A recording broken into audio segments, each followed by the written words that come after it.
to choose just unfortunately a few lots from the sale to feature tonight.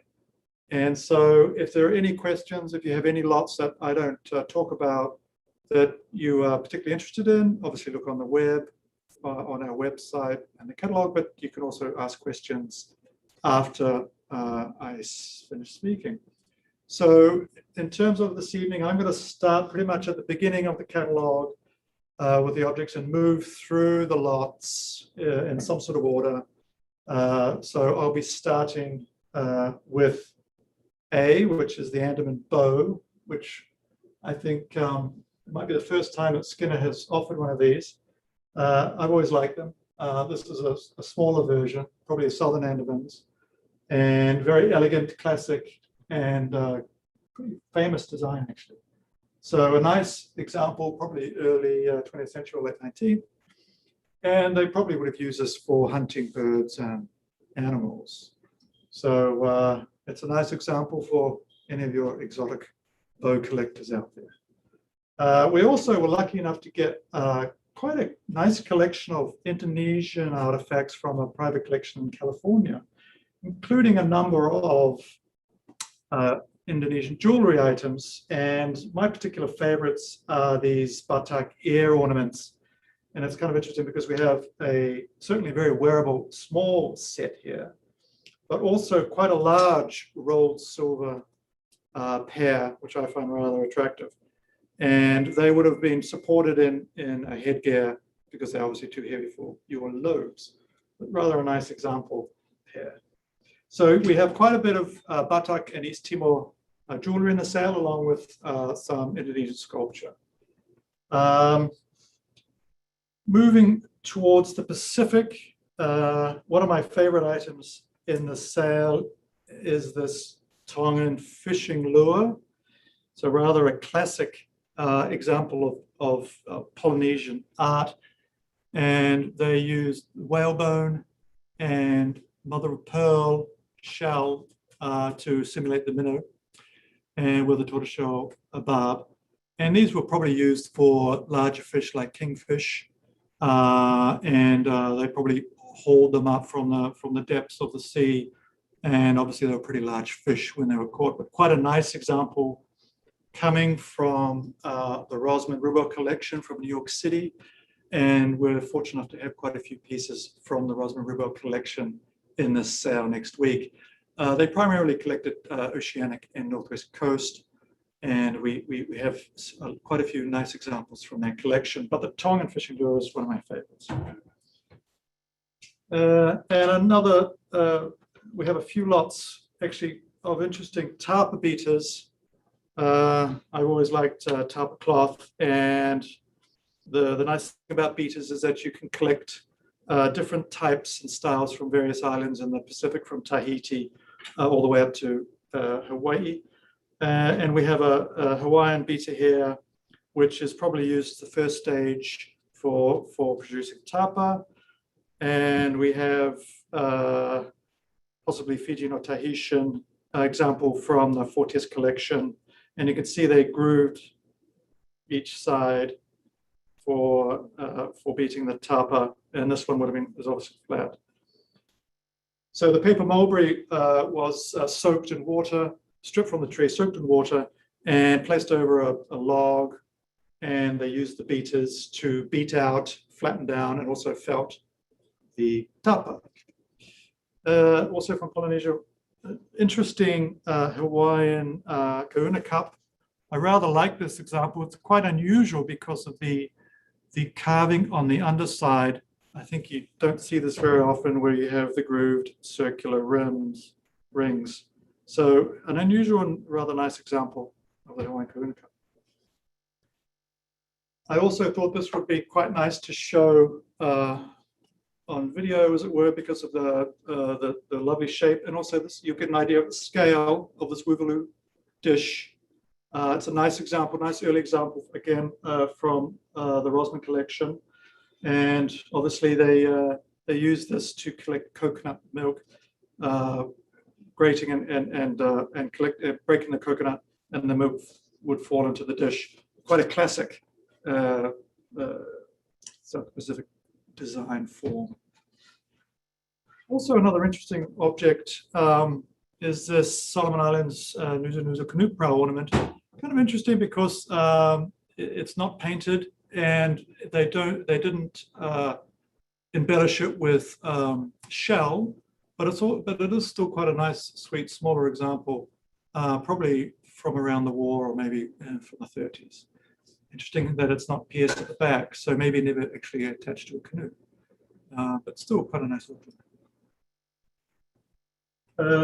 Moving along, back to Tonga again, is this, again, another classic Polynesian art form is the kali or neck rest from Tonga.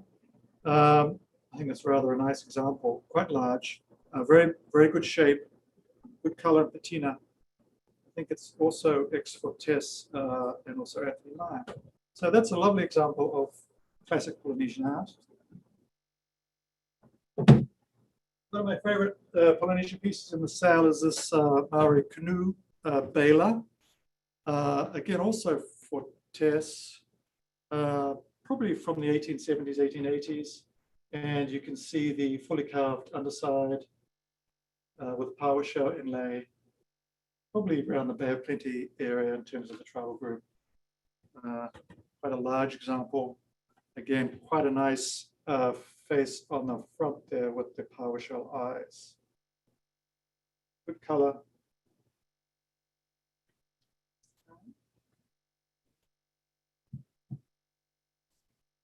I also wanted to pick a few things so people could sort of get an idea of scale, of size. Sometimes it's hard to see from online, from the catalog, actually how large some of these items are.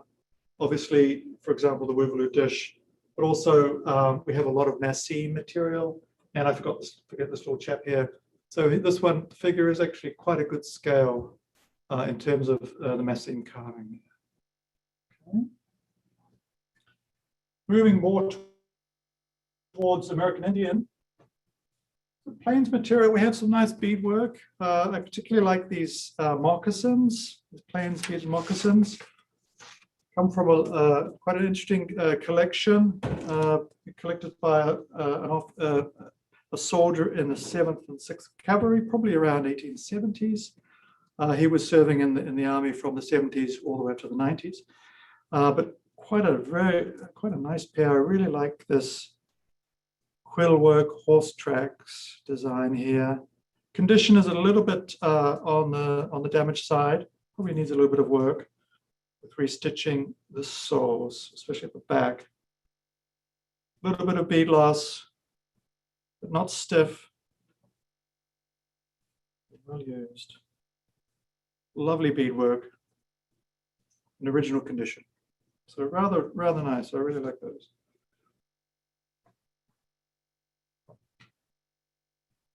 We have some nice pipe bags. I particularly like a couple of these with the effigies. We have the double horse beaded panel on this bag and the colored quill work. Rather a handsome bag. Good quality beadwork, very nice. Some old stitch repairs, which is quite interesting, with patches on the inside. So you can see that there.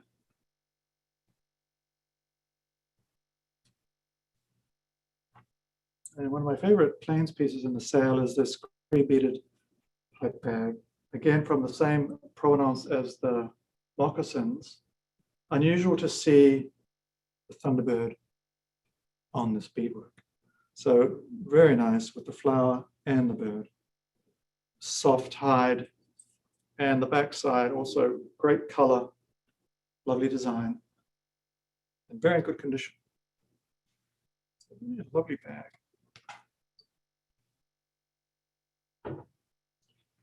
So we also have quite a lot of Northwest Coast Haida argillite in the sale, and most of it's from the Rosman collection. And I just wanted to point out the scale of these pieces. This frieze, and rather very impressive, probably from around 1900, late 1890s. Very good scale with the bear figures and the humans. can see that. Okay. And I also wanted to highlight the dish. It's very heavy and very large. Quite an incredible example, really, of argillite work. You can see, if you can see there, a human there, and it looks like a killer whale. Very large, very heavy, very impressive piece.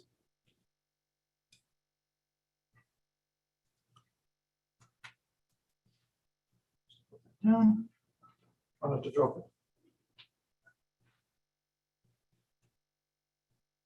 We also have some interesting Southwest material. I really like these Hopi tiles. Probably dating from around 1890s to 1900, 1910. Rather classic. Kachina head, and then we have the Kachina Dancers, possibly sold by Fred Harvey, so circa 1905, 10. So there are 3 lots of those, I think. This one here is particularly interesting, this Kachina Dancer. We also have a very nice collection of Kachina dolls, some by well-known makers. One of my favorites, actually, although we don't know who made it, is this doll here, probably dating from the 20s. Wonderful proportions, nice cutout arms, and the horns on the case mask. Very interesting. Lovely example. We've got a couple of Kachinas by Jimmy Cootes. This one in particular is one of my favorites.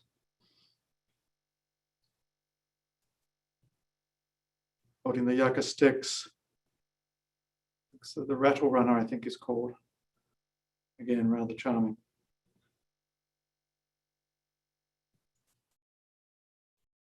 Also, just to give an indication of scale, we have this Kachina here by Otto Tawa. I think we have a couple of his in the auction. But this one is very large, unusually large, actually.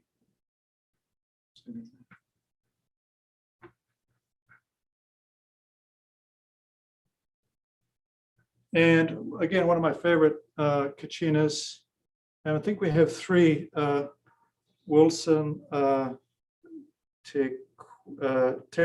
Kwatewa dolls. This one's the largest, about nearly 14 inches tall. And then we have 2 smaller dolls, probably dates from the 30s. Very impressive. Wonderful color. See that.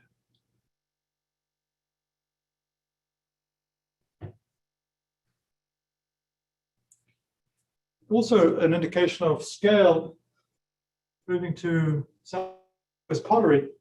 I rather like this charming Zuni owl with his 2 little chicks there.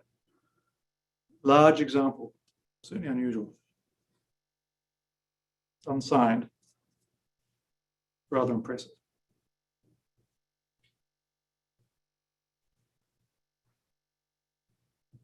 And also in the shot, as you can see, we have the Chilkat blanket behind me here. To give you an idea of the scale, it's quite a smaller example, but the color is beautiful, probably dating to the 1890s. And then we also have the Navajo weaving on the other side, this sort of second phase star cheese blanket. And I don't know whether you can get in the shot, but we have these amazingly huge Athabascan snowshoes, which I think are very impressive in scale. You can see there.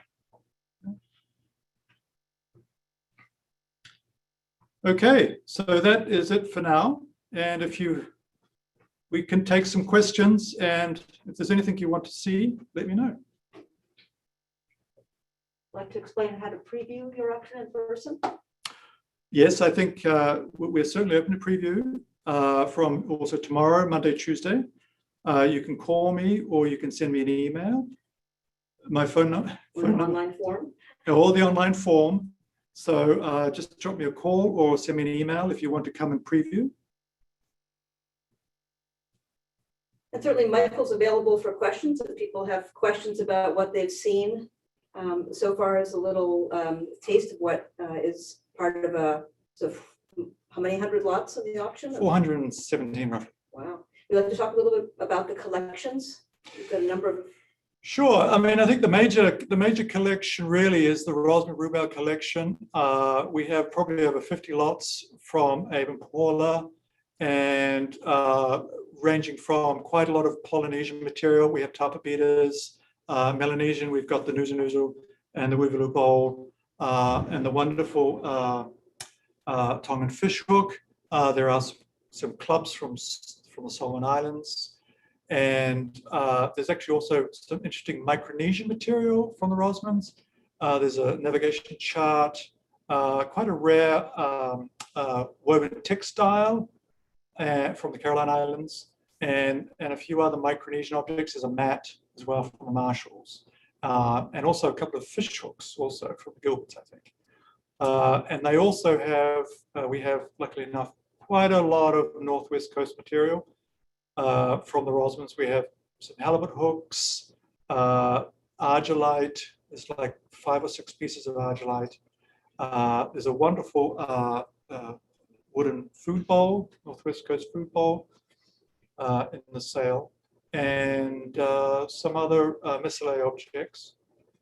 And then we have some very nice pieces from the Leo Lillian Fortes collection. And that's all Polynesian mostly, with a few Solomon Island clubs and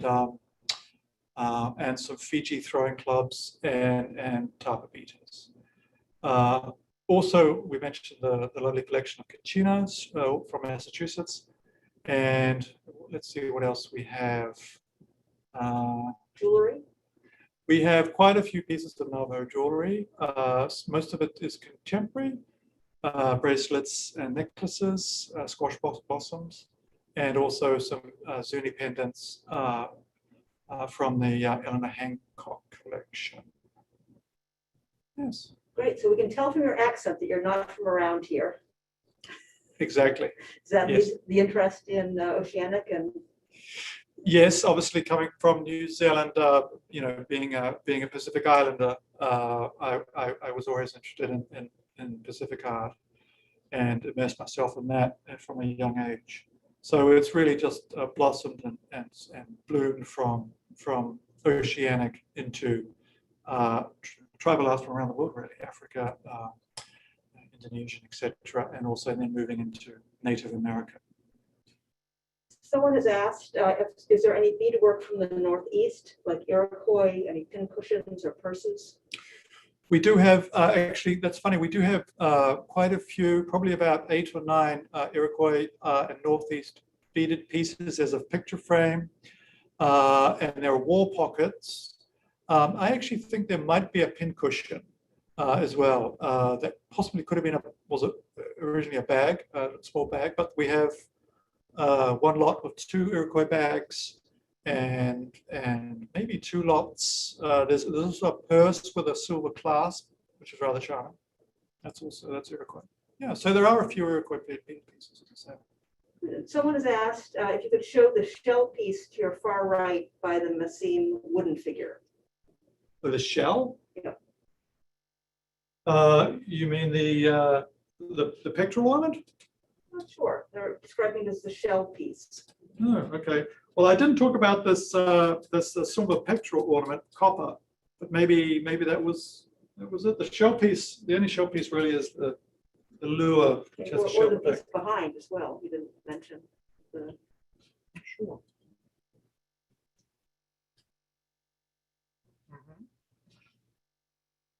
Also being asked if you know anything more about the purpose or the history of Lot 41, the New Guinea Plaque. Yeah, the New Guinea Plaque is kind of an interesting object. I don't. With the square hole or square cutout in the center. No, actually, that's an interesting object. I don't know what that was used for. To me, it obviously looks Middle Seapic, but Yeah, I don't know what it was used for. It's not a shield. It looks like something that would put up in one of the houses, but good question. No idea. Nice object though.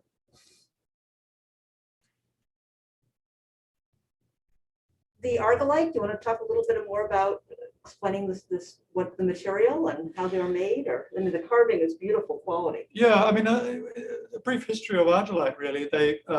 The Northwest Coast Haida people started to produce smoking pipes, probably in the early 19th century, out of argillite. It's like a slate. It's very soft, it's easy to carve. Also, it's quite fragile. And they started to produce pipes with clan designs, with animals. And I think they became pretty popular quite early on in the 19th century with the Russians, with visiting sailors, seamen, etc., trappers. So they realized that they were popular to trade, so they started to produce, first of all, the pipes in quite high numbers, selling them to traders, to seamen. And then it sort of morphed into larger examples of pipes, panel pipes, with the frieze of many different creatures. And then they started to make platters, plates, boxes, and also these sort of friezes of animals and figures. And they actually also made freestanding human figures, ship's captains, and women, European women, etc., etc. And it just kept going really until the 20th century. And they're still making the argillite today. Model totem poles actually were also very popular, probably starting around the 1870s. Good. So we have a general question about what the process is for having you, this specialty area, look at items, collections. Yes. For people in their homes. Yes. Yeah, so basically just make appointments if you want me to come and visit. So basically I just come around and see what you have. People quite often send photos first, email photos of what you have.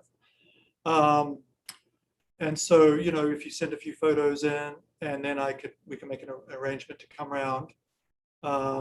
Yeah, I mean, I enjoy traveling overseas. So if you live overseas, I'd love to come and visit you.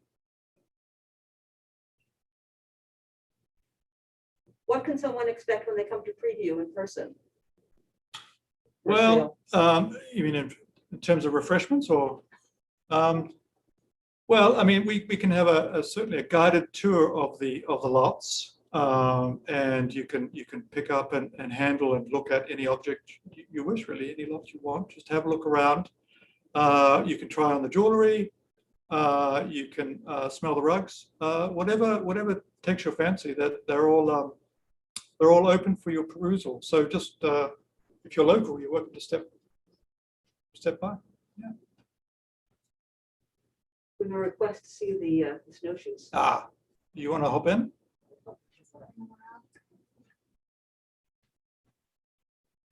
Ridiculously long snowshoes for very tall people. That's it. Look at that.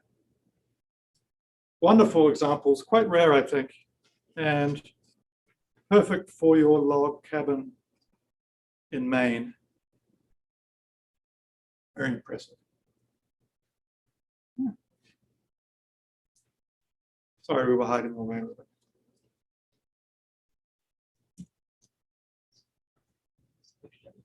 Any other questions? People a few moments to type. Is there anything else that they have to ask Michael? Always looking for nice things, so send me photos of anything you want to sell. Well, you don't want to sell, but you want to know how much it's worth.